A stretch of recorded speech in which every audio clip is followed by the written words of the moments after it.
Acara pelatihan yang dilaksanakan selama 2 hari tersebut diikuti ratusan peserta yang terdiri dari kader Posyandu, kader PKK, RT, RW, serta berbagai lembaga desa. Pelatihan ini juga menghadirkan narasumber dari Dinas Kesehatan Kabupaten Bogor dan beberapa pemateri lainnya.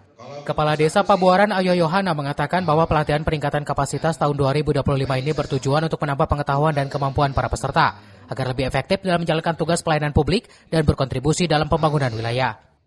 Para peserta juga diberikan pemahaman tentang upaya penanganan zero stunting, termasuk pemberian makanan bergizi untuk balita dan ibu hamil. Diharapkan melalui kegiatan ini seluruh peserta mampu menambah wawasan untuk bersama-sama membangun Desa Pabuaran agar lebih maju. 2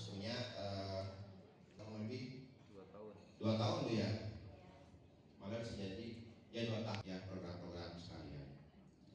Oke, selanjutnya saya juga ingin menekankan kepada kita semua, karena saya juga sudah sama megang handphone baru kelas 2 SD. Literasi digital.